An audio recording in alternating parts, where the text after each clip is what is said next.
Let me. Chad, it's D1RT at Twitter.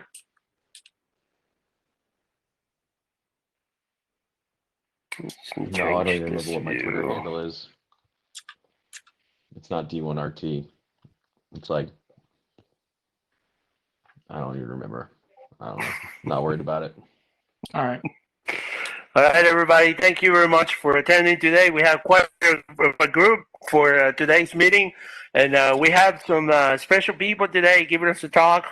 One of them is our very own Respeto, and then of course our very own Chad. Chad is I've known Chad for quite a bit. He is an incredible hacker, and I met him a long time ago during the transition to Akamai, and he's done amazing, and he's done some great research work. Same thing with Respeto. Respeto is actually one of our backbones for our meetings, and I'm sure today they're going to rock it out, and looking forward to see their presentation. So a little bit of an update. We do have somebody that we know and appreciate in the hospital, and I hope that he gets better soon. You guys probably know him by his nick, Thurlin, his Sam. I'm not sure if you're here, Sam, but if you're seeing this for the hospital, we truly hope that you get better and you come back soon. We'll need you well and helping us like you always do. I hope the rest of you are keeping yourself safe. Many of you have heard what's going on, and supposedly there's a second wave or whatever. So just keep status quo and then try to keep yourself safe as much as you can. We will continue doing our meetings online. This doesn't seem to be relenting. I was actually thinking maybe do a one-off at the library, but the library is closed, so we can't really meet. But as soon as we can meet, we'll go back to in person. We may have to do something hybrid because we now get the Californian people here and the people from all over the country attending our meetings. So that's very exciting, and we'll keep or find a way to keep these meetings going so we can allow as many people as we can. So with that said, we'll be announcing soon. We had probably 2 or 3 meetings more for the rest of the year. One of them might be a capture the flag or something hands-on, and we'll be announcing it soon. For those who had not joined the Discord, just let me know, and I will post the invitation in the chat here. I heard some of you had been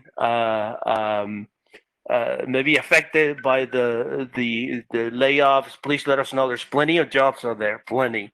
So just reach out to us, and I'm sure we can do something for you. So with that in mind, I'm going to give the floor to Respeto and Chad, and take it away, guys. Hey, guys. So I'm Johnathan Respeto, and Chad right there. And I'm Chad. We're going to be talking to you about our, not our project, LiSa Sandbox. It's an open source project on GitHub. You can see it right there on the link. I put the link on every slide, so just make sure we get good coverage and reference the actual GitHub project. So if you guys want to fork it or clone it and use it, it's great. We have a great slide set to actually has an example of to install getting it set up. All right. All right. Who am I? Again, Johnathan. My Twitter handle is at JRespeto. I'm Respondo on Hackmiami and on Discord. I'm not the Respondo bot. That's the actual bot that posts between our Slack and Discord. So don't at Respondo bot. It's not going to respond back to you. It's at Respondo. What do I do? I'm a security intelligence response team engineer. Chad's senior. I forgot to put the senior on there. And we do research on vulnerabilities on IoT devices and try to make countermeasures for DDoS attacks for our customer base. Are you guys seeing the slides properly? They look really small. They do? Yeah, just want to make sure. Like they're taking up a quarter of your screen. That better? Could go even bigger. There you go. There we go. All right. So what's LiSa? LiSa. One second. Did I go too far? All right. All right. What's LiSa? LiSa stands for Linux Sandbox. The software provides an automated Linux malware analysis on various CPU architectures, right?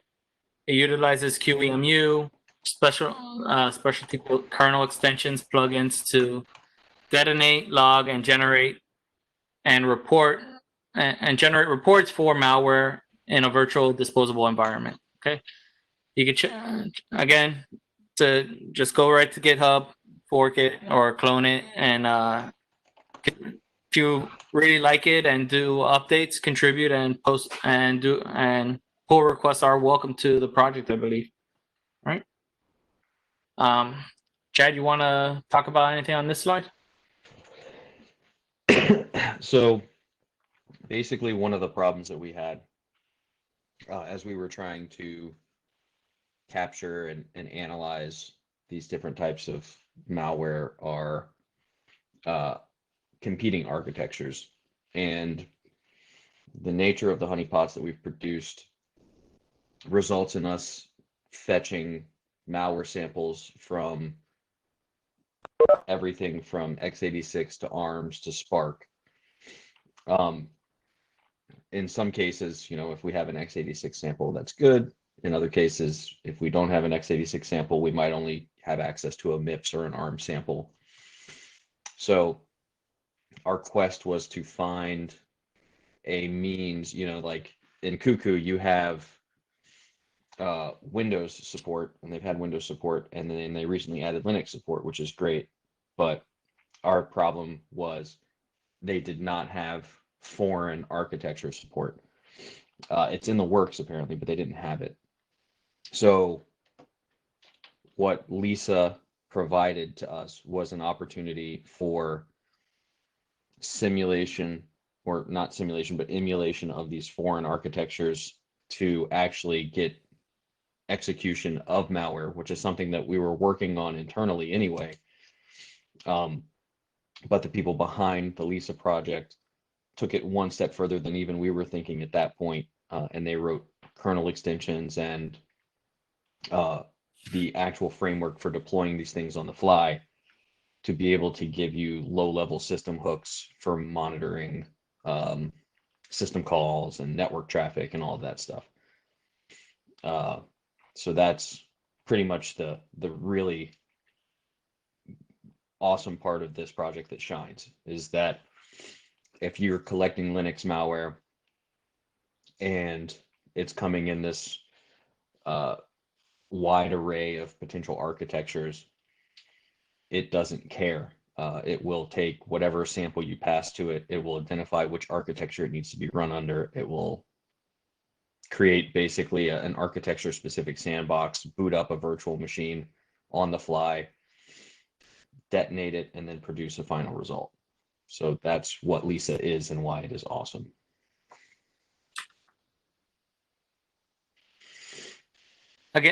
Again, it's multi-platform, supports multiple architectures, detonates malwares in an appropriate VM, so it automatically finds out that what that malware platform is, that it's written for, what architecture it's written for, and selects the appropriate VM, and has the low-level system hooks and network monitoring extensions.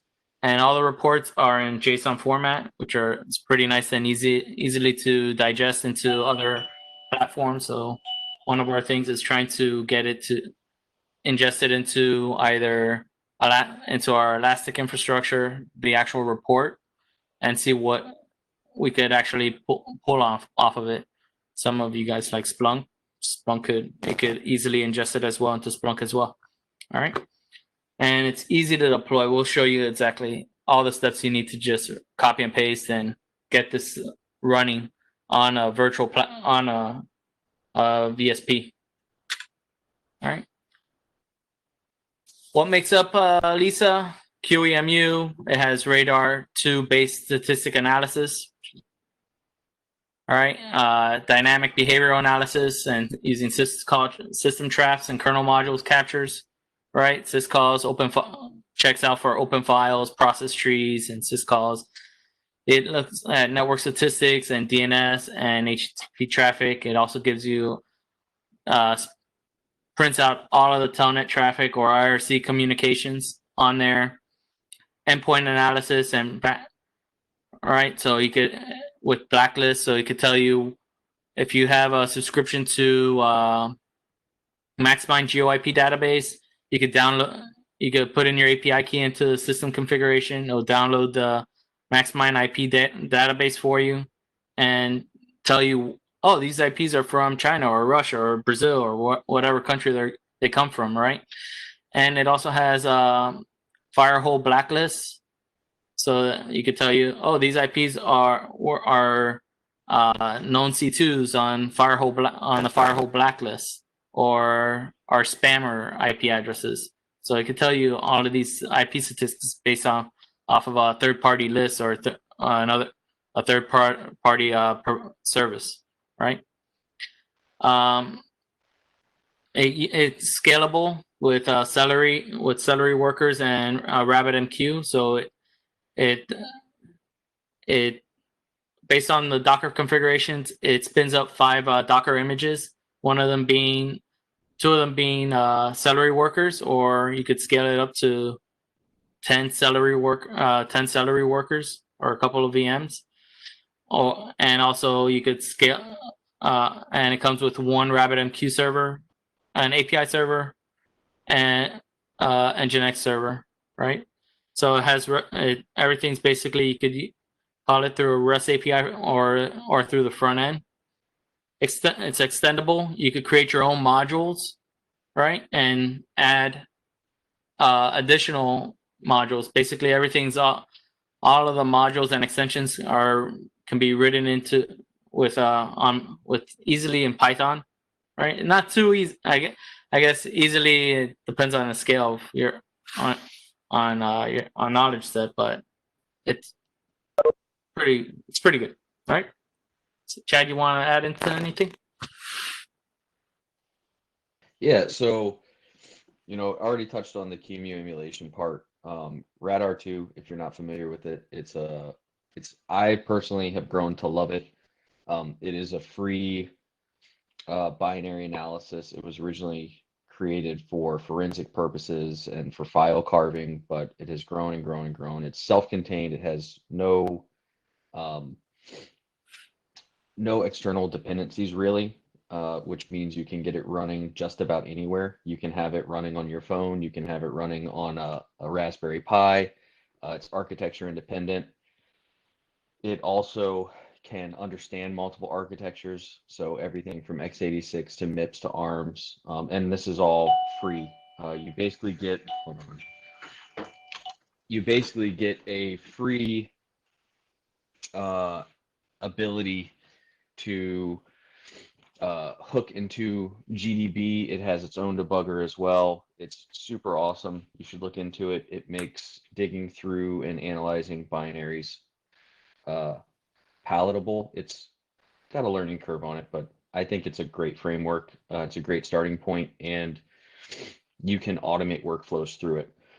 So that was a big selling point for us when we saw that Radar2 was used in here. What that tells us is that we can hook into Radar2 in multiple ways, in multiple architectures. So if we have additional analysis steps that we want to execute in let's say, that we have these extensible sub-analysis modules. What that tells us is we could create our sub-analysis module, and we could automate a Radar2 workflow within that module to accomplish things. And what I mean by a workflow or something, if, for example, we knew that at a particular offset in a binary, at the beginning of the text table and the first 1,200 bytes in, that this data for example, in a particular sample of this type, which we could identify based on a signature, was encrypted or obfuscated using a byte that can be found at this offset within memory of the binary. We could produce a module and do all of that with simple radr2 commands in Python, and then create a submodule that we can hook into this pipeline. So instead of needing to do advanced detonation or anything like that, we could go into that. Sorry, go back one more slide. I just got off track, but I dove into submodules more than I meant to there. The dynamic behavior analysis stuff using system tap is awesome. We started down this path and trying to find this because one of our initial concepts was hooking syscalls, because it's a reliable means for tracking particular things. So a syscall is like when your userland application goes up to the kernel and it wants to perform a network connection, it must talk to the kernel over a syscall to request it opening a socket to do that network communication. So even if you have obfuscated binaries at the lower level, if you just had a way to interact with the kernel and hook it and begin capturing those syscalls, you could start to really get a peek into what that binary is doing. So there's libraries like strace that do exactly this. The problem is that there's binaries that look for strace and the hooks that are present when an strace call is being used, and they'll prevent themselves from running. So the fact that this taps into the kernel outside of the execution space of the binary itself, but still captures the syscalls on that binary is super useful. And that's what gives you access to like opening of files, forking of a new thread is forked out of this thread and it's created over here, and then that thread writes these files. So the fact that you can track all of that and see a final report after you detonate a binary in the virtual container is super useful. It'll help you find everything from C2s to file writes to the system, file reads to the system, because fopen, fwrite, all that kind of stuff is all captured in syscalls. The additional static analysis or network analysis also aids in that. But it depends on how they communicate, right? So like if your malware is not doing a DNS query and it's not using HTTP and it's not communicating over Telnet or IRC, then your network statistics and analysis is going to be pretty bunk. The cool part is that it automatically creates a PCAP of everything that happened on the wire. So even if the network analysis and statistics that came out of their pre-canned analysis fails you, you can still look at the raw traffic and potentially make some more informed or intelligence extraction processes around that. The scaling and all the other stuff just makes it great because that means you can deploy it at scale. It's fine if you're running one sample through it. In our case, we're running, I don't know how many a day at this point. Currently, we're sitting at just around 10,000 samples that we've collected over the past few months. But if you were to be in a position, and as you scale out your other ports where you're consuming malware and bringing malware in either from external feeds or from honeypots or however you're doing it, scaling that up with the celery workers is preferable, because each one of these things has to spin up a deal and it takes 90 seconds. I think it takes 60 or 90 seconds by default is how long that thing runs. So if you have 10 workers, or if you have one worker, you're talking about 90 seconds of downtime for that to be. So if your backlog is building, being able to scale that out very quickly and easily is super important for your operation as it's going to scale up. Yeah. And that's pretty much it. I think the default is I think the default's 20 seconds on the executions, but it does, if you want to make sure that they're getting a good execution, maybe adding it to a couple, about another 20 seconds. No, it's 20 on the configs on the default. Okay. Normally it's but if you want a better execution, probably adding like another 40, 50 seconds to it to let it. We've seen malware samples of Mirai just start hammering IP addresses and start port scanning and communicating out the C2s with it. So, Well, and it's also possible that a smart adversary will expect you to have sane time limits.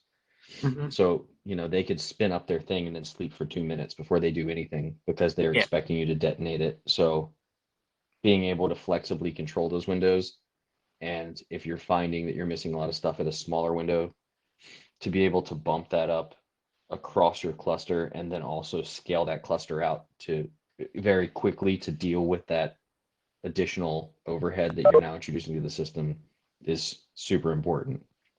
yeah. To the next.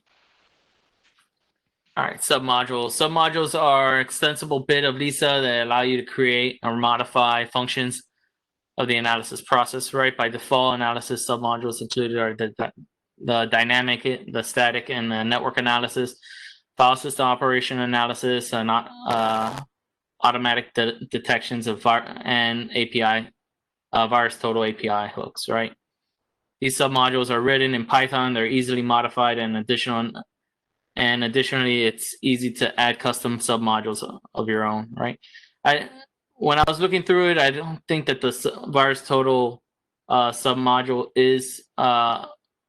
I think it's commented out in the configs. You have to apply your virus total API key and uncommented in the configs, I believe, to get it to work.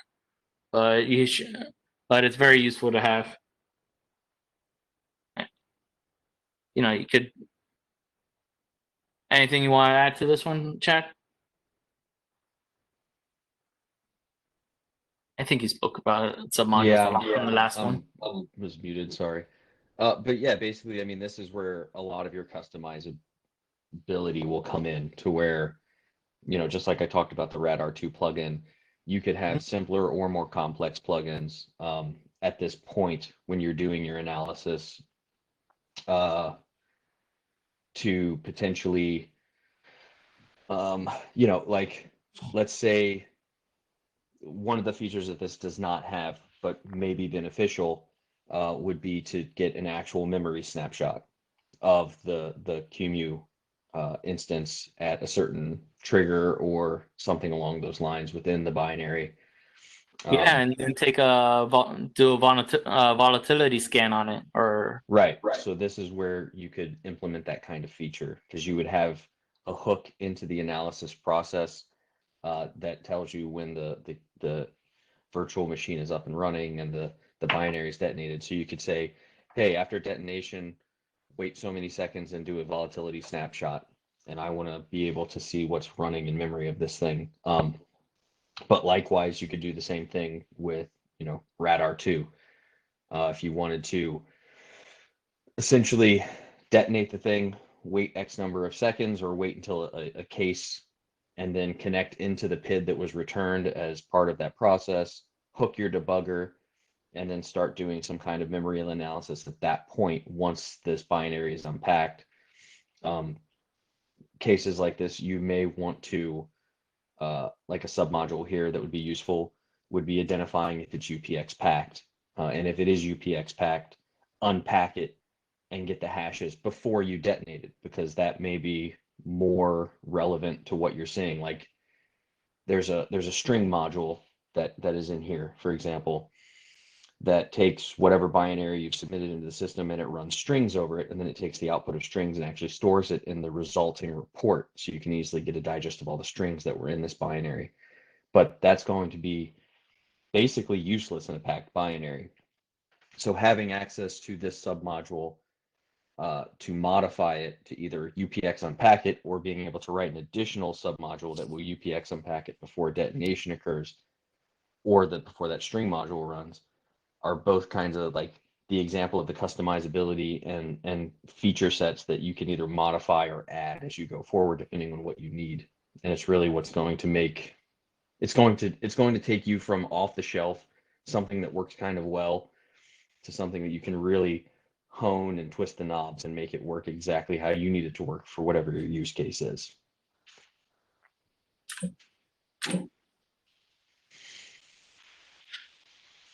I think you want to talk about this one. Yeah, I mean, this is I think I've touched on this a few times already, that basically the rad R2 being under the hood and exposing R2 pipe, which is the Python bindings for rad R2 in your sub-analysis modules, is super handy. And what makes it handy is you can sit down at a machine, have rad R2 installed. You can open that binary on your machine without it being in a debugging mode. So you're not worrying about compromising yourself. Come through places where you see, oh, okay, you know, I'm in this binary, I'm doing analysis, and I figured out that if I jump here, okay, and then I grab the next 1024 bytes, and I'm actually looking for this byte sequence within that 1024 bytes at this offset. And once you have that human workflow, like, you know what commands you need to run and in what order you need to run them, you can literally just take that exact workflow and move it into an R2 pipe Python script and turn it into an automated script, by literally just taking your rad R2 history and moving it over. And wrapping it in R2 pipe command calls and then processing that output. So I'm just a fan of rad R2.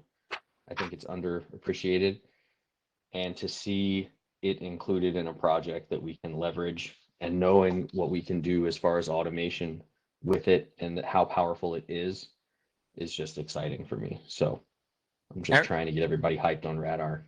We got to do a presentation on Rad R2 later on.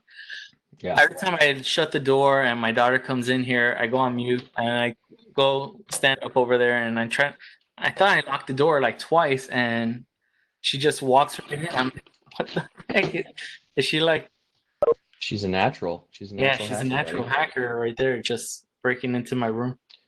Oh, somebody asked a question, but I'm on my phone because my laptop is I don't want to talk about it. But I can't see what that message is on my phone. So I'll pop up while I was talking. Do you want now or you want to take it at the end? I mean, yeah, we can take them at the end. That's fine. Yeah. At the end? Yeah. Yeah. The questions at the end. Okay. It's only one more slide, actually. Why are we using it? Gotta change that to why are we using it over in Hackmiami. The Linux malware ecosystem is over the past few years has been dominated by cyber criminals together with IoT.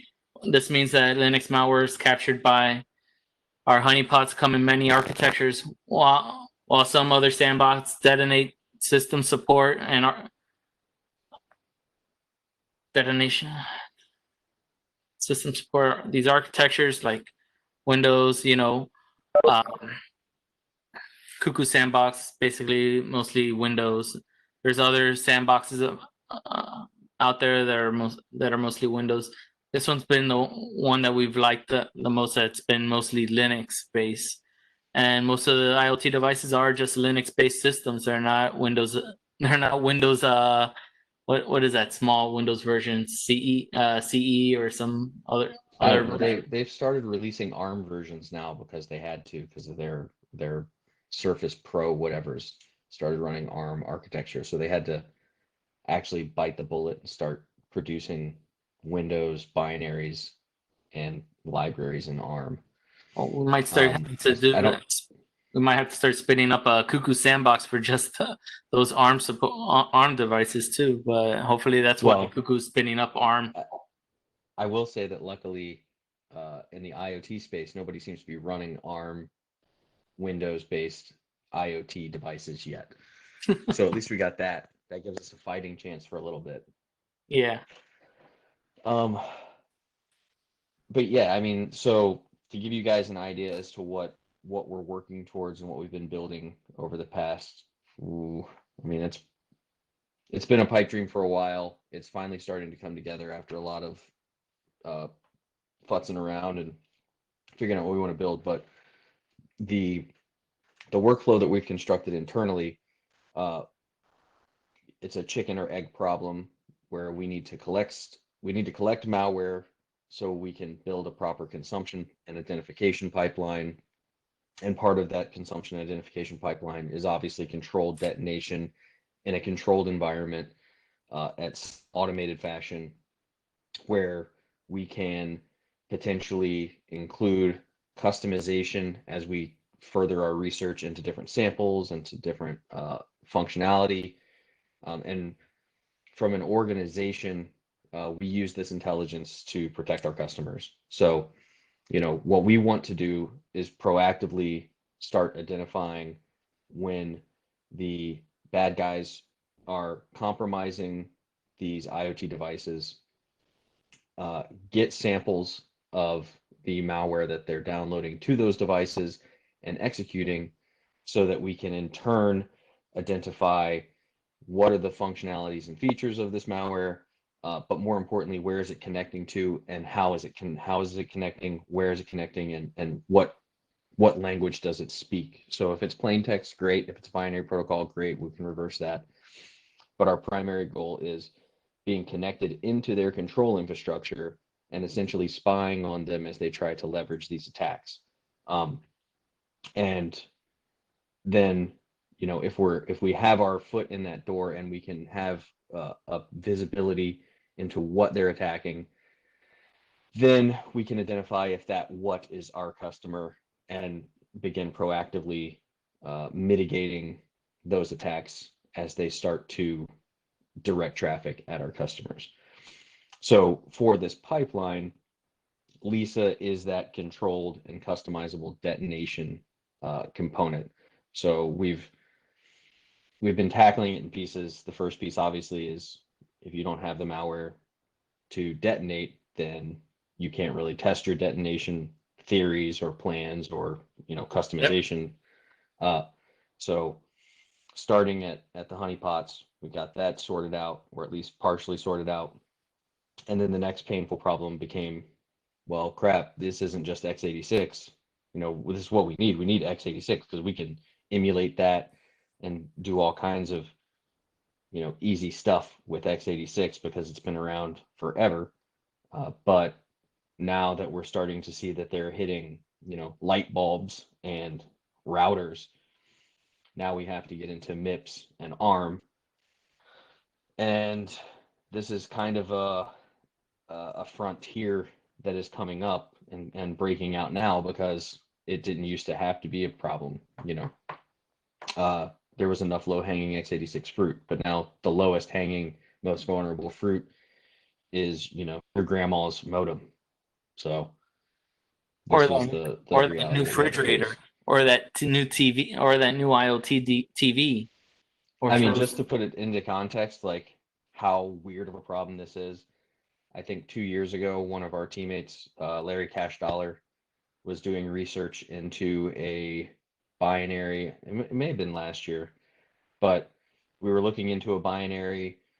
It came with, at first, it came with 23 different exploit payloads, and then we found the next iteration of it in our honeypots, and it came with 36, and the next iteration came with 48, and the next iteration came with like 89.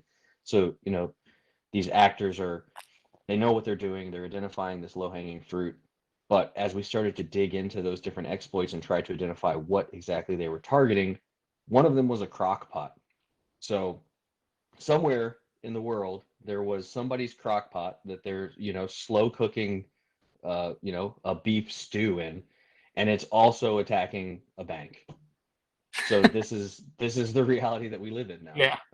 And trying to build a pipeline that can deal with that kind of diversity in what you might see land in your pot is a challenge.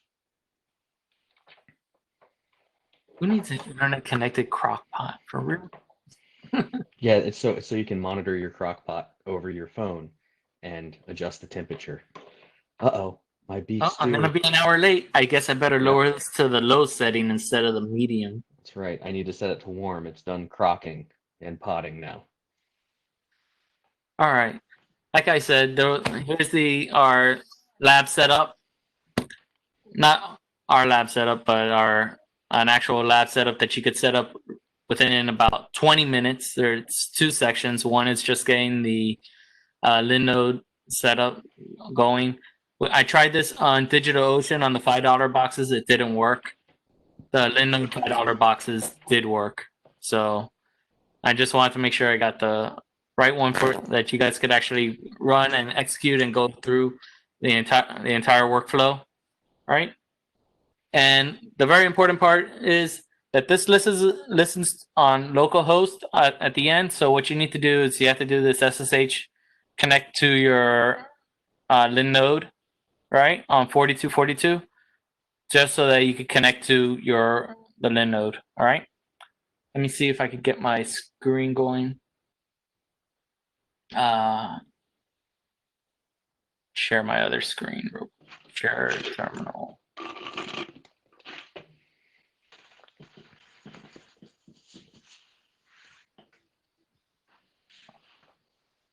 There's no way to just change sharing.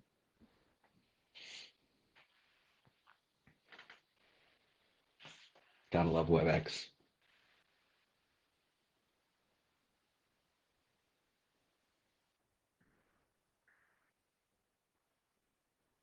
There we go. Make this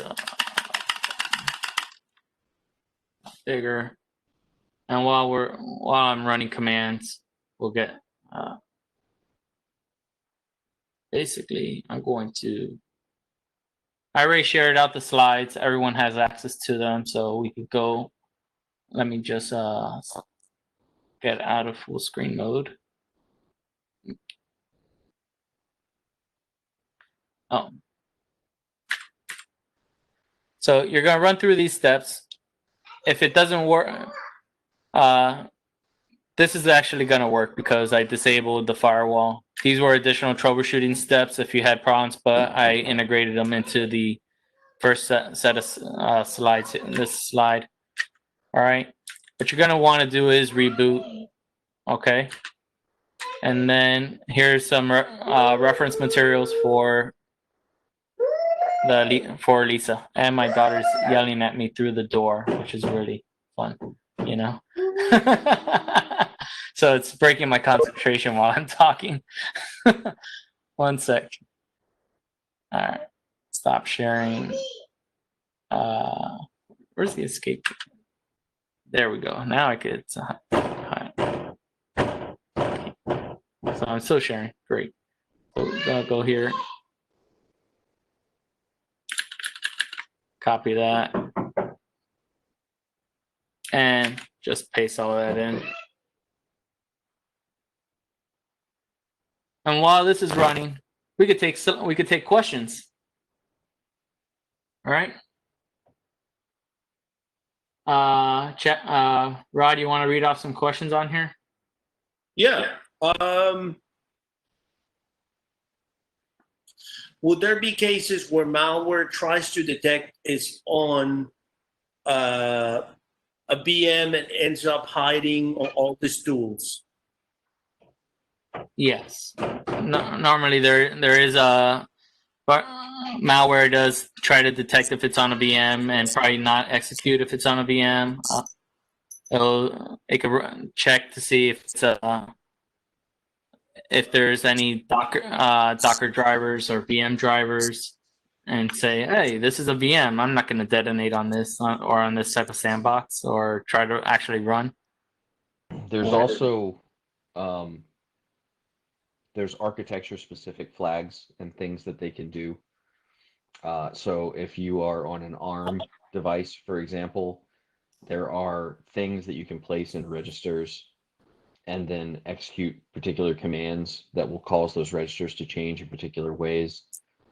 And these are part of the actual device spec, but depending on how the emulation works, the responses that are loaded into those registers can kind of leak if it's a real device or if it's emulated, or if it's running in a VM, etc.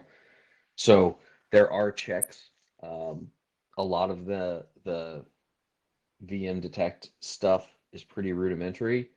And on top of that, the authors, because this isn't just, hey, we're trying to emulate ARM, it's also a case of, hey, we're trying to trick malware.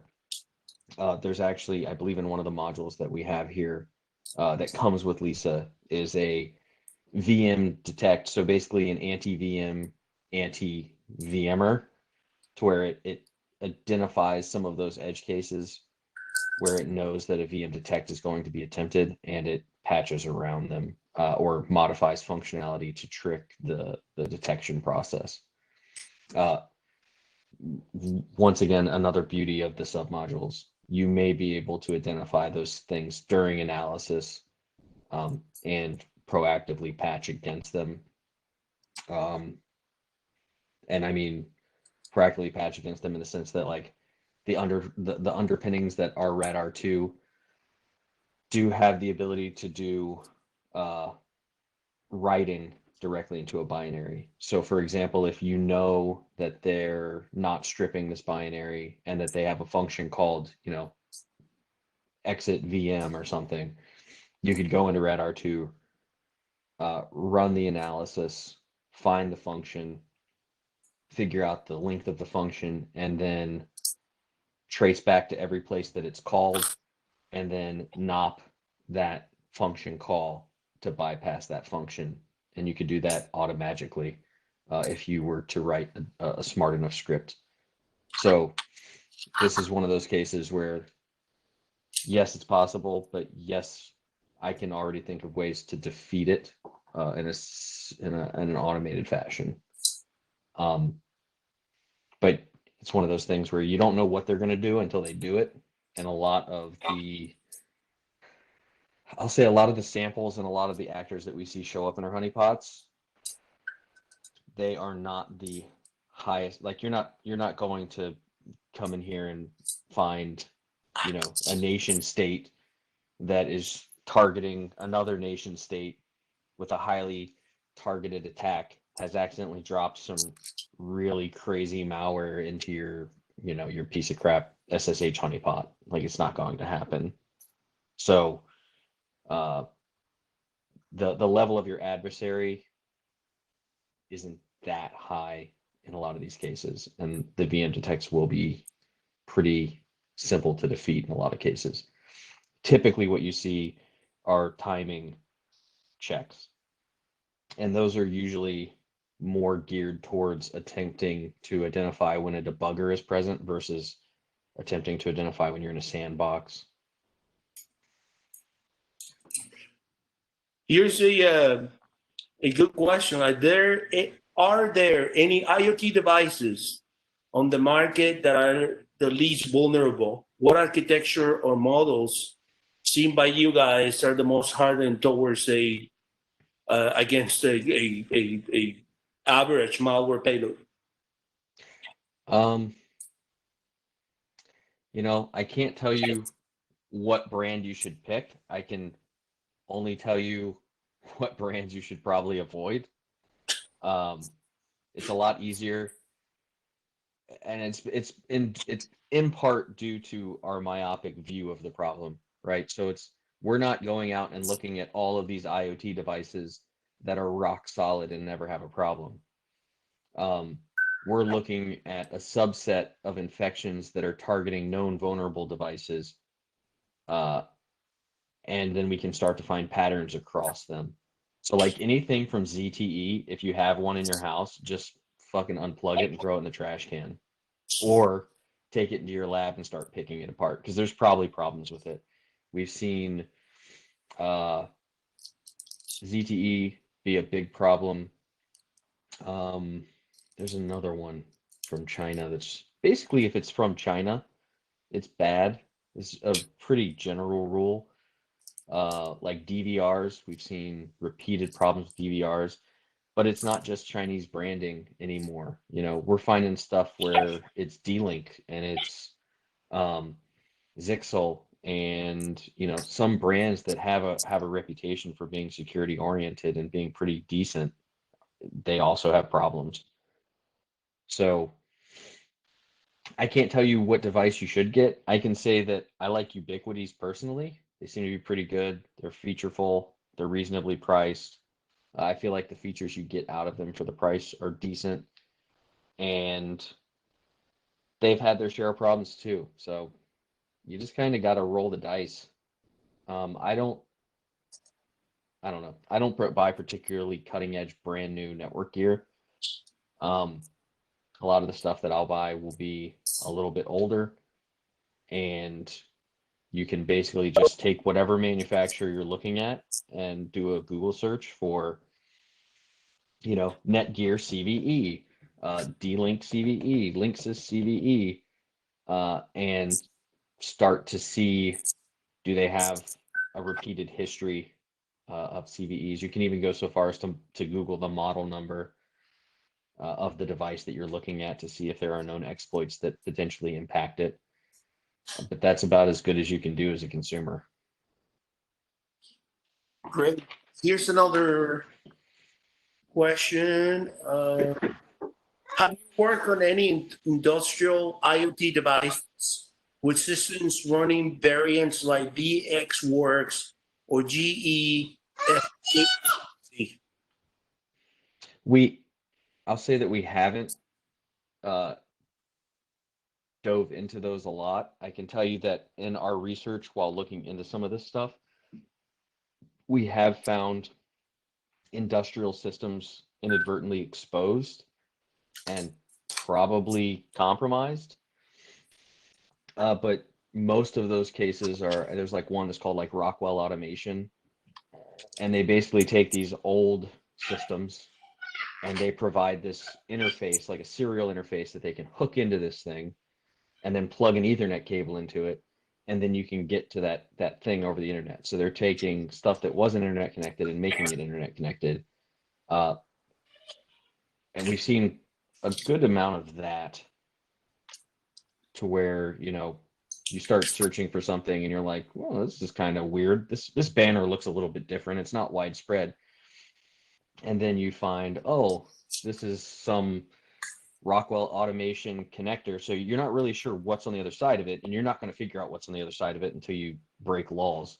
But looking at it and knowing that it is either exhibiting vulnerable characteristics, or the real nightmare is when we actually observe it participating in an attack that lets us know that this thing's compromised, because there's no way that this, whatever industrial machine behind this Rockwell Automation endpoint here, should be sending a send flood, but it is.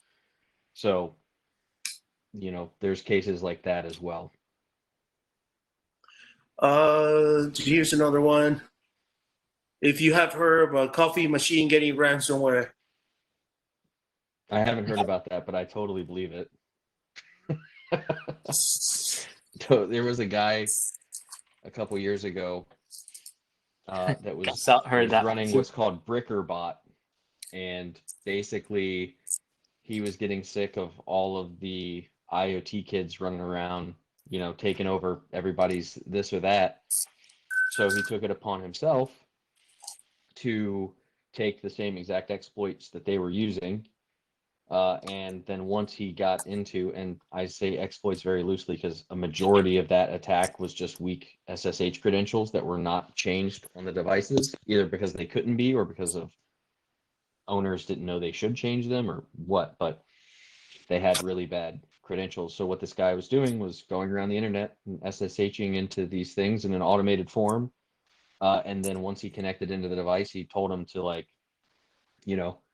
delete every file in the Etsy thing and try and flash the flash memory and basically destroy this device as much as possible. And then he would tell it to reboot, under the hope that the damage that he had done either into the flash memory, the persistent configuration settings that he tried to delete and overwrite and modify and mess up, or the system files being removed from some of the mounted storage that might be writable, would cause that device to not be functional. So that was his entire goal.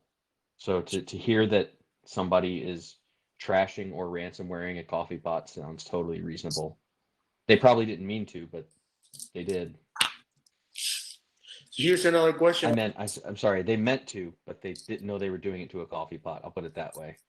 That coffee pot probably had some underlying flaw, and they were targeting other devices. But I mean, I'd be pretty pissed off if I went to get coffee and it told me to pay Bitcoin. Yeah, me too. I need my coffee in the morning. It In the cost me beginning- $2,000 to make a cup of coffee? Are you kidding me?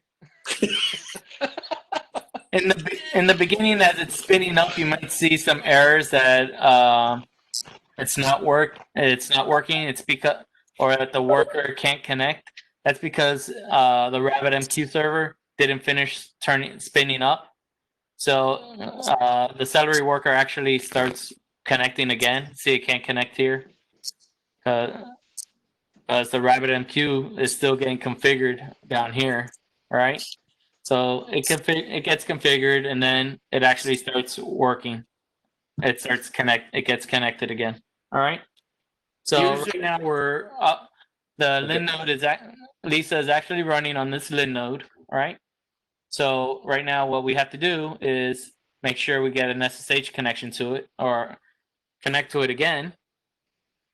All right. And I'm going to just grab that and just change out my, actually just double check. Yeah. So what I did here was on this Docker Compose, I did a -d and then I connected to the log with a -follow, with a -- follow, right? So basically what that means, I could just go into this session, right? Control C. It's still running. Right? They're still up and running. Okay, so there's no problem there. I could exit it, no problem. Grab that IP address, go to this other window here. That /h, toss in the IP, or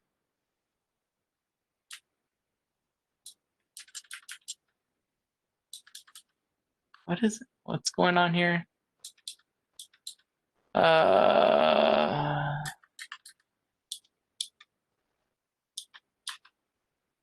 Whatever. You don't need the -h. All right, and then just go to localhost 4242. Right. Right here.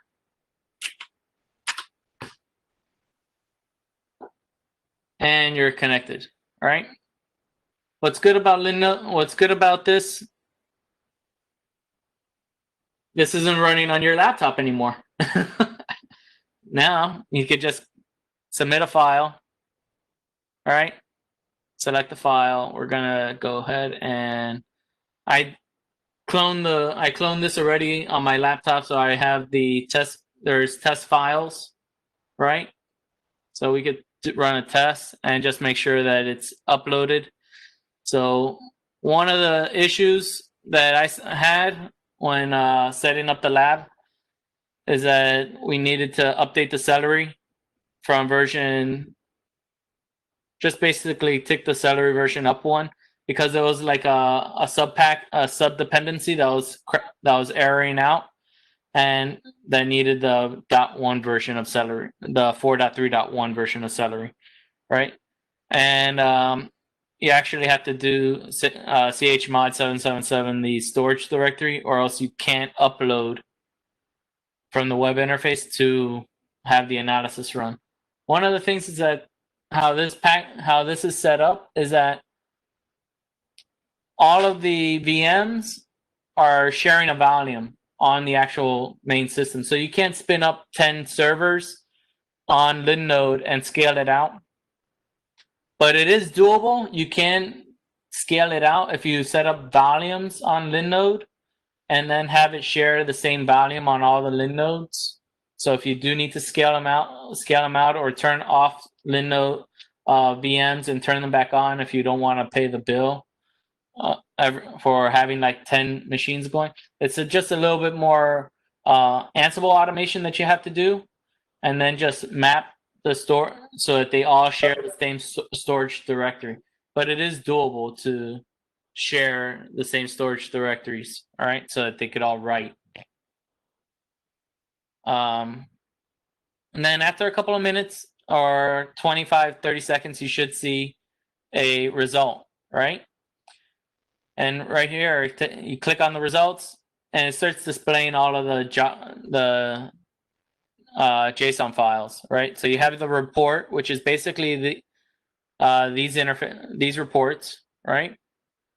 You have some network analysis reports, some dynamic analysis reports that it generates, the process trees, all of the system calls, right? This is on a test binary. Let's see if we could find, I think I have a binary available. Let's see. That would be in here.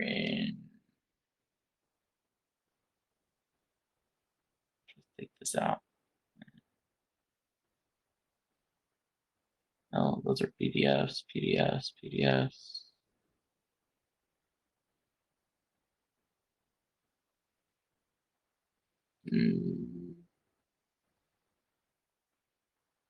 Let me see something real quick. Just for one moment, I'm going to just stop sharing.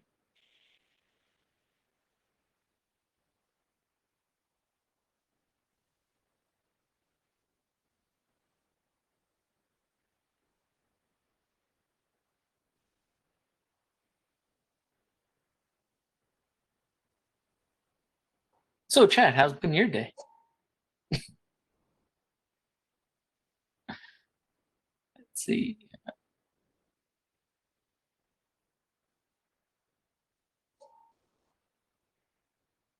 Do we have any more questions, Rod? Yes. Are you seeing IoT devices trying to own devices on your land?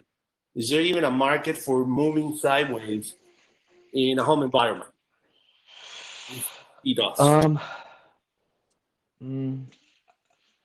I mean, we've seen malware do scanning, but they usually go out to the internet. We've seen with some of the UP and proxy research, we did find that the bad guys were injecting NAT injections into the home devices that were allowing them to pivot around the firewall and into the LAN and start targeting stuff inside the network. They were trying to expose SMB services, we think for like Eternal Blue and stuff. But I can't say we've really seen yet any malware campaigns that have gotten caught in our stuff or anything that we've dug into that once it gets a foothold on the router or whatever it's in, that it starts scanning, you know, its local network for lateral movement stuff.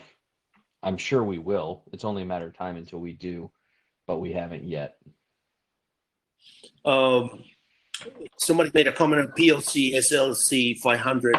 Know about it or heard of it? I'm unfamiliar with that. Is that an Looks like- industrial system or something? Yeah, something like that. Many of the HMIs they use are still running all Windows version backend, either Windows XP, and even Win CE. Oh, he's saying that I guess it's a Rockwell Automation. Yeah, I'm not sure exactly what devices we were looking at when we came across the Rockwell Automation stuff. That was definitely in like, I mean, I still see it when we do scans and we start looking at stuff. Like we still see Rockwell Automation occasionally pop up. I'd be actually curious if you went on Shodan right now and searched Rockwell, what you would find. I bet you'll find some devices sitting on the internet that are handing back a Rockwell Automation banner. But yeah, Alan Bradley, that's another one. Yep, have definitely seen both of those. But I don't know if we ever attempted to actually identify what it was. partially because the banner itself only said Rockwell Automation, if I recall. And I had never heard of Rockwell Automation or Alan Bradley. And as part of trying to track down some of the stuff that is infected and impacted by some of these different campaigns and exploits, digging into the names and going down the Google rabbit hole of trying to figure out, okay, here's the model number for this thing, who makes it, what is it, would result in us learning about Rockwell Automation and Alan Bradley, and then figuring out what we were looking at and how terrifying it is. Because you don't know, is it a nuclear reactor? Is it a city's, water maintenance systems?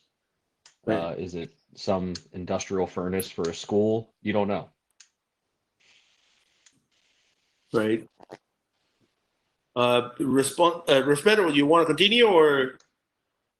Yeah, I was just putting in some other malwares in there to test. So this was another one. It actually tried to, what it did was just get a DHCP IP address. This one didn't do much analysis, but as you could see, you can download the program output. All right, and we could open that up.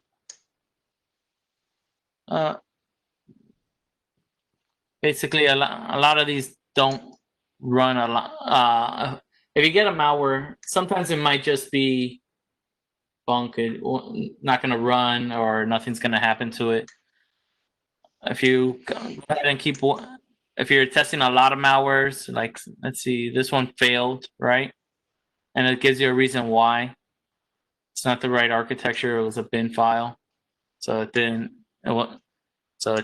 execute. So you'll see stuff like that. All right, there's when you get the PCAPs, if you see one that actually has a PCAP, so this one didn't have any, only had DHCP requests, right? So you could actually see that in the PCAP. If I get the PCAP open here and share the screen. Let's see. The other thing too is if we have the results.json digest that comes out of it, I could go in there and see if that did some syscalls and try and show how that works. Yeah, I'm trying to get another PCAP file that actually had some better. Yeah. So in the system that we're building for the Akamai intelligence platform stuff, like one of the example use cases that we're working towards and that we'll be able to do in the long run is going from these, if we detonate a piece of malware and that piece of malware outputs to the screen, loaded whatever, trying to look like, we've seen them say like TUNTAP 0 up and stuff like that, like generic looking output that's, the actors have in there so they know that it's successfully executed when they're testing it and all that good stuff. But to an outside observer, it doesn't really look like much. Well, all of that stuff goes through a syscall. So in a completed system, what we'll be able to do is say, okay, this particular malware sample, when we detonate it, it's going to output this message to the screen. So now we can go backwards and look through all of our results JSONs and look for cases where the syscall that outputs stuff to the screen is called, and the payload that was passed and output to the screen is this string. That will allow us to identify hashes. We could also do like SS deep searching to find related or very similar samples. But from those hashes now we can identify a cluster of samples and then go backwards all the way until we get to honeypots or SSH logs or whatever to figure out exactly where that sample came from. And it will give us a high level overview of a campaign. We can say, this campaign, was clearly using these exploits. It was using these command injections. We know that these command injections affect this modem or this router or this device using this CVE. And The functionality of that binary is DDoS capabilities. It can do this kind of attack and that kind of attack and this kind of attack, and the attack traffic looks like this. These are the binaries that were a result of that campaign, and those binaries communicated with these 3 or 4 different C2s, and now these 3 or 4 different C2s have issued 10,000 commands, and 13 of which have attacked this customer of ours. So having that full pipeline of being able to piece that together. So when a customer says, hey, we got hit out of the blue yesterday with this huge attack, what can you tell us about it? Well, we can tell you that the people that built that botnet started 6 months ago, and it's been growing steadily, and they're targeting these things, and they hit you with this kind of attack, but we were able to mitigate it because we knew it was coming, and we already have signatures pre-written for the mitigation specialist to use. So just to put things into perspective as to how these different little pieces of information and these different little pieces that leak out of every layer of this system enable an overall larger intelligence operation. Yeah. So on this right now, on this PCAP that we're seeing right now, so the analysis was kicked off, right? And then we got the analysis actually showed a couple of alerts in the analysis that it was sending out that the binary was sending out a bunch of SINs on this particular malware, right? We looked into it on the network analysis, and it showed a connection out to 3-way handshake connections, a couple of them, right? That actually completed. And then we actually noticed that on these signatures here, we have some particular handshakes that were done, right? So we could know that we could put one and one together and say, oh, okay, here's a communication out to C2s, right? And we're seeing handshakes come back. So then that the system is actually looking for telnet connections out on the internet. So this binary just turned on, started scanning the internet and connecting out to C2s and waiting for commands to come back, right? I believe on a couple of these, like if there was actually, here, you can see that this one actually got an acknowledgement back, right? And here's some telnet data from that connection. You can see that it's probably was trying to do some connections. There's no telnet data on that one. I actually saw one that was saying, oh, okay, here's trying to log in. Right. So this is some DOCSIS gateway. So that's some cable modem out on the internet, and then the malware is trying to probably do an actual connection to it. It says. So this one, it's probably using like TR069 or whatever to abuse stuff. But the other places where this kind of intelligence is beneficial is with Mirai very early on, because of how the person that wrote the original source code and then released it to the public implemented their SIN scanning for telnet machines. Basically, every Mirai node acts as a tiny brute forcer. So while your machine's infected with Mirai, it's not only participating in attacks, it's also constantly scanning the internet in an endless loop. It's attempting to connect to everything on 23, 23, 23. I think those are the 2 primary ports.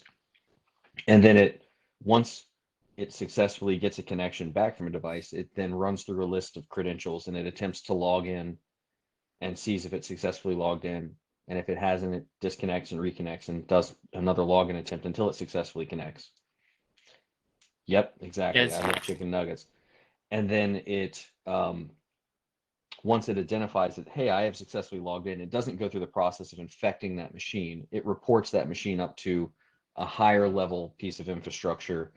That piece of infrastructure takes the confirmed, if I connect to this machine on this port with this username and this password, I'll be able to connect in and infect this thing. And then another machine comes back later, logs in with those credentials without brute forcing at all, and then infects that machine. Yeah, What's interesting is because of how it sets up the handshake as part of its scanning, there is a pattern with the device it's connecting into and some of the characteristics of that initial SYN packet. So you can sit back and look at SYN traffic as it's hitting your machines sitting on the internet, and you can identify other machines that are sitting on the internet that are actively infected with Mirai.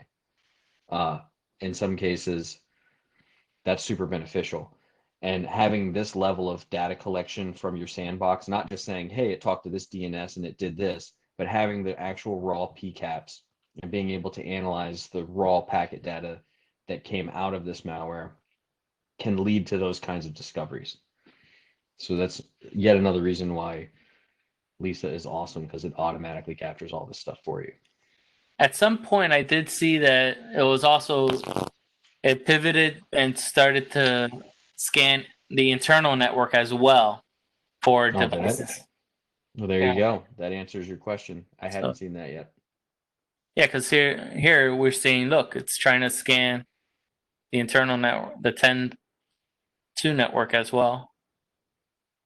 10.2.15, 10.2.2.2. Oh, maybe that's just the ICMP replies back. Yeah, it's not really scanning the internal network. Oh, it's just junk. There's other things here. It goes out. See, as you can see, this PCAP goes on for a while. It's 6,000 lines long, and you That could just might say, also just be poor programming. yeah. It could just be a bug in their scanning code. Oh, We here's know the that heartbeat back. All right, so there's a heartbeat for Mirai C2.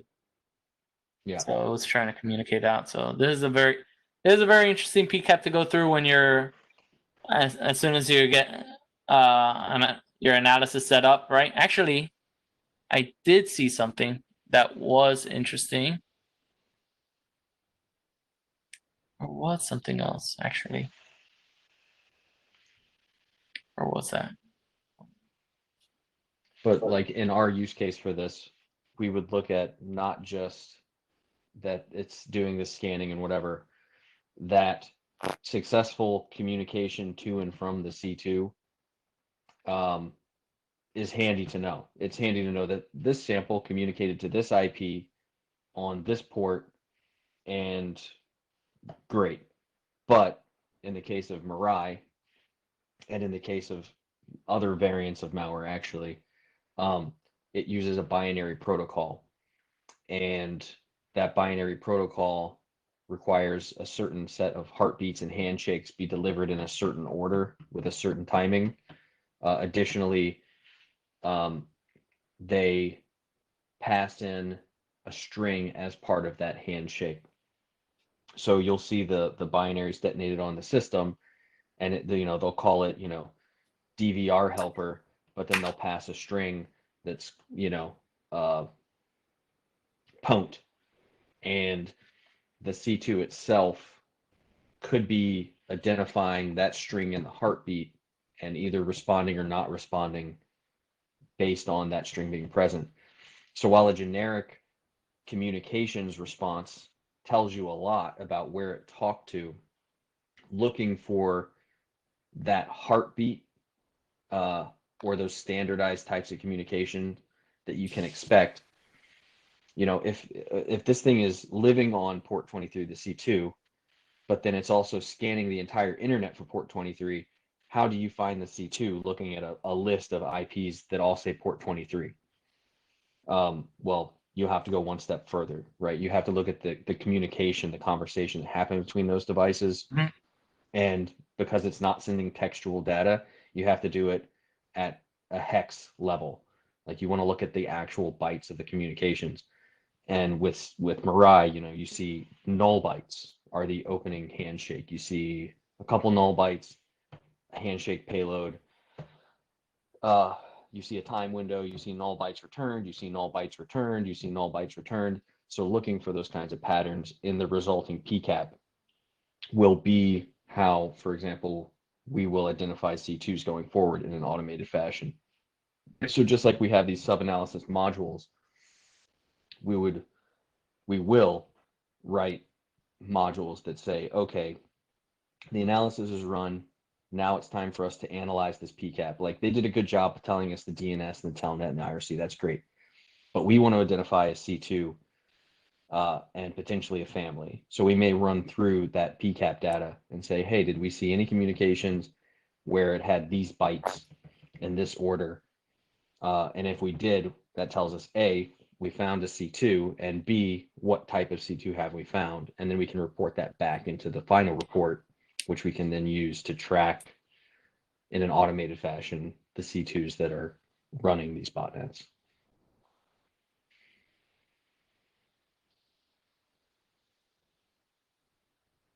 So yeah, I probably just told you a little bit too much about how the sausage is made, to be honest, but there you go.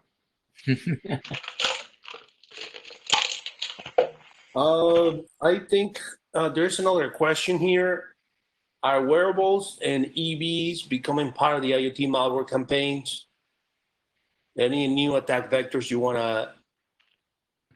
that you've seen, for example, that you're curious about? I will say, if there is a device out there, if it's not part of the attack campaign now, it probably will be. So while I cannot point to a positive case where I can say, yes, this was a wearable or this was an EV and it was attacked, and this is a game changer, I would not be surprised to find out that there has been one, even if I'm not aware of it. And when it does happen, I won't consider it a game changer at all. It'll just be more of the same exact thing. It's just getting its tentacles into a newly exposed pool of the same old crap that we've seen everywhere else. So here's a question for you guys from me. Do you think that 5G is a game changer? You know, I I don't know. I don't suppose think so. I suppose it could be. I mean, you got to think about it like this. When it comes to the DDoS trends that we've observed over the years, I remember being at DEF CON probably 6 or 7 years ago, and there was a talk that I couldn't get into, which is, at DEF CON 6 or 7 years ago. DEF CON now, you can't get into any talk. But 6 or 7 years ago, not being able to get into a talk was pretty impressive. And that talk was from Matthew Prince of Cloudflare, talking about how they successfully mitigated a 325 gigabit per second attack. Okay, and that was like earth-shatteringly large. It was so large at the time that there were a lot of people saying that their numbers were wrong and their metrics were wrong or whatever. So nowadays, we last year mitigated a 1.4 terabit per second attack. For those keeping track at home, that's about 4 times larger than what the biggest attack was that 7 years ago, like earth-shatteringly large 7 years ago. And this is 5 times larger. Google put out an announcement, an article about DDoS a couple days ago, and they never publicly disclosed it until now, but they claim that all the way back, I think in 2017, so a few years ago, they had to mitigate a 2.4 terabit per second attack. So this isn't a coincidence that the attacks get larger as the bandwidth gets more prevalent. And I think that in this regard is a game changer, because the faster I can do anything, the faster I can do anything, right? So the faster I can stream that 4K, that's the faster that I can potentially push that amount of attack data out. If I have a symmetrical 1 gig line coming up and down, in theory, a single user could generate a gig per, and now you're compromising. Oh, could you 1,000 of just those, imagine? It's 10,000 of not just a those? gig per. You're generating a gig of, but you could also be generating a gig of reflection that's using amplifiers, right? Well, that's what I'm saying. You could be. I mean, And I feel like that is a game changer in that regard. We saw during the Mariah attacks, everybody freaked out in 2016, because of a 650 gig attack, and it was the biggest recorded, blah blah blah, and it shook everybody up. And the reality is that those devices that were participating in that attack, we were able to get our hands on them, and they had a 100 meg modem. Like, they couldn't push more than 100 megs if they wanted to. Had those same devices had a gigabit interface, how much traffic could they push? And what we're seeing now is faster chips getting cheaper and smaller, being placed in more of this IoT stuff, and the overall specs are going up. It won't be long until these devices have a cheap gigabit interface on them. It won't be long until a gigabit interface is connected to potentially a multi-gigabit link of a consumer device, and the amount of damage that a pull of those things could do could be, considerable. Also, look at the previous research of WireX using smartphones as DDoS devices as well. Yeah. I mean, and that's a perfect case. If your smartphone can push traffic, we've seen, there are campaigns where we've seen these devices get owned. In the WireX case, they were getting compromised, but not like maliciously. It's not like they had some underlying flaw. It was just people installing free flashlight apps that happen to also have DDoS capabilities. So if those devices, I don't remember how many we found. I want to say it's like 40 over to 70,000. 500 applications were removed from the Google Play Store for that, right? Yeah, I think it may have been more than that. They found a ton of applications because once we reported it to Google, then Google went through and started identifying. They found a trend, and then they could pivot through the Play Store. So we had, I think, 20 or 30 that we knew about, and I think that they told us they identified hundreds or thousands. And they never gave us a straight number about how many devices those were installed on. But, in the future, when every phone has 5G and you run into a problem like that, that's just going to enable that phone to push more traffic and, potentially cause more damage. Right. You also have wearables that have now cell phone connection that you wear while you're sleeping or you're doing exercise. So All right. I got one more question for you guys, since you guys worked on the internet company. Do you think the internet will be broken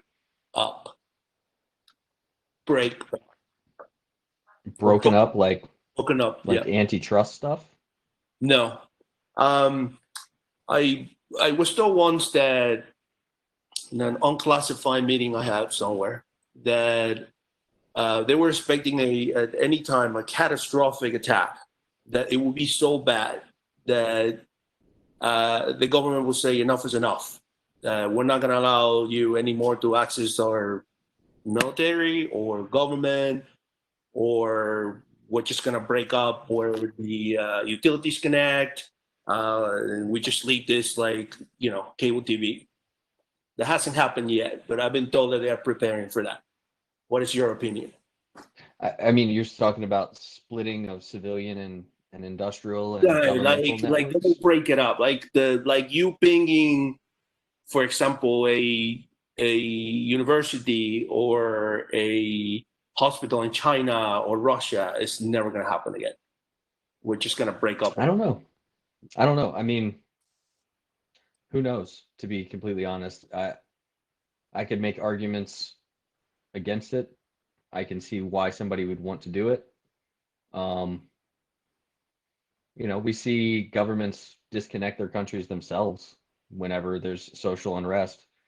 I remember there was a talk at DEF CON a few years ago talking about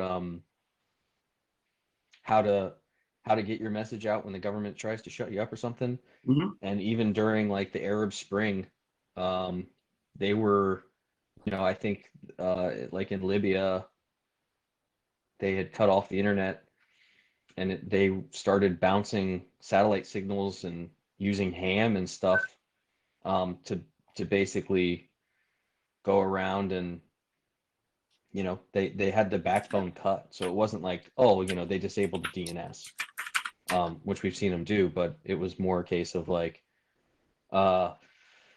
they straight disconnected the backbone that connected their country to the internet, so you couldn't get anything out. And they disconnected the mobile networks and everything. So what people were basically doing was bouncing off, low orbit communication satellites and communicating into people that had active internet connections elsewhere in the world. And then those people were taking that data and translating it back in. It was a super slow connection, but it worked, and it allowed people to get messages out. I think they even set up a special Twitter account for it, just so, the people that were being shot in the streets by their I don't know if we call them tyrants or what, but the people that were trying to shut them up were doing so by force. And I think if they try to do something like that, there will probably be some kind of answer from the populace worldwide. And I'll say that there are projects that are also geared towards that. I think I gave a talk. You did, actually. 4 years ago about maybe longer, about the interplanetary file system, and there's CJDNS or CDJNS. I can't remember. I can never remember that. There's a system called, I think, Dysphoria or something along those lines. And they're all working towards a decentralized system to where everything's going to be encrypted, and you're essentially relying on your peers across the internet. And, they're even going so far as mesh networking and such. So we'll see. Yeah, somebody had just mentioned that with all this SpaceX, LEO, microsatellites, there might be a even more connectivity. But it's interesting to know that they are planning for it. Well, they have a plan for it. They do. Yeah. The opinions I express are my own. They are not of my employer or anything like that. I will say that there are powers that be on the internet that are already trying to do that kind of stuff. We've seen other powers attempt to do it in times of unrest. And, as a staunch libertarian, I wouldn't put it past them. But I would also, it's a case of like, fuck around and find out. What you're going to do is you're going to drive technologies. The system was designed to be resilient against this. So as you push towards this, the system, I think, will attempt to defeat this as well. So I think you will see these decentralized connectivity efforts, and like you're talking about, it's fine when you can cut off somebody's little backbone, but if you have a cluster of satellites like they're talking about with the SpaceX stuff, how do you defend against that? Do you jam the satellites? I don't know how you defend against that. I don't know if you can jam a satellite. I'm assuming you can. Oh, these are microsatellites, so there's a lot of them. I mean, they're supposed to saturate the low orbit, right? That's your flying IoTs right there. That's your space. I wonder how big are these microsatellites? Are these like suburban sized satellites? How big are these microsatellites?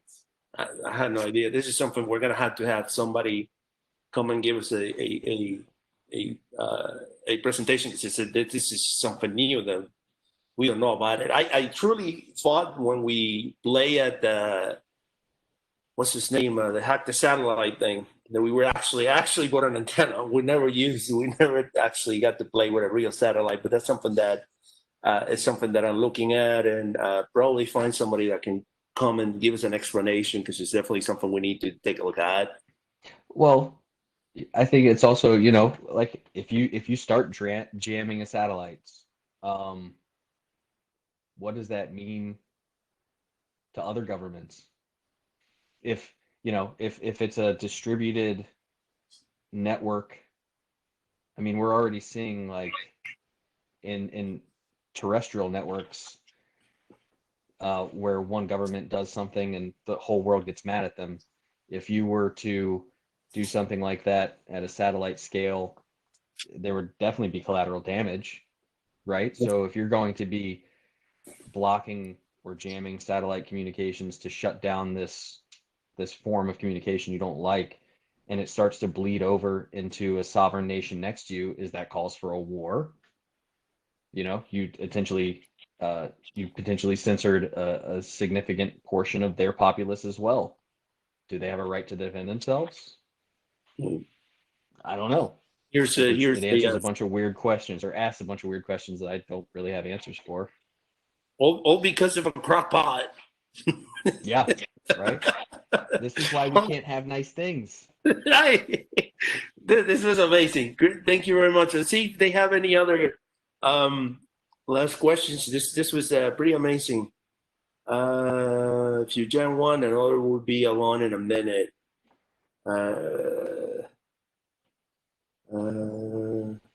Yeah, we gotta Phil was saying that this was an amazing session. I agree. This was incredible. And we need to follow up on that Starlink. I didn't know it's called Starlink. So maybe you guys will come back and at one point tell us about satellite IoTs, because everything that's connected is pretty much getting hacked. We always found when we were doing even the research into like the Mirai and other stuff, when we started scanning, a lot of it was like not shortwave, but like cellular repeaters and like wireless communication device, like industrial enterprise level stuff, which was concerning as well, because if some skid from wherever is able to get in and run their Bitcoin miner on this cellular thing, then in a wartime scenario, what does that mean for somebody? Is somebody going to be able to come down and shut down cellular networks on accident or on purpose? Right. And it's terrifying. Keeps me awake at night. I don't even like to think about it. It is terrifying. Well, thank you very much, guys. Any last words? Thanks again. This was a pretty amazing. Yeah. I'm all good. Okay. I hope you guys did enjoy the talk. I hope you guys enjoy the slides. Set up LiSa on a nice disposable Linode environment, and you guys are all awesome. Remember, join the Discord, the Slack. We have the communication bots. I hope you guys are enjoying it.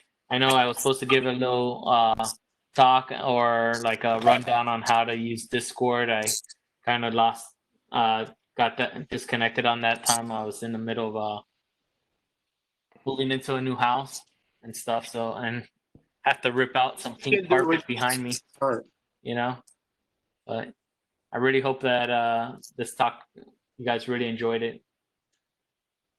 All right. Well, thank you very much, chat, and Respeto. I knew this was going to be an awesome talk, and it was. So hopefully we'll have you guys sometime in the future and give us an update on what's going on. So thank you, and everybody, please join our Discord. Stay tuned in our meetup group, and we'll be posting soon information about our next meeting. Thank you very much, and we'll see you soon. See you guys later. Always fun. See you guys. Miss you guys. You too, buddy.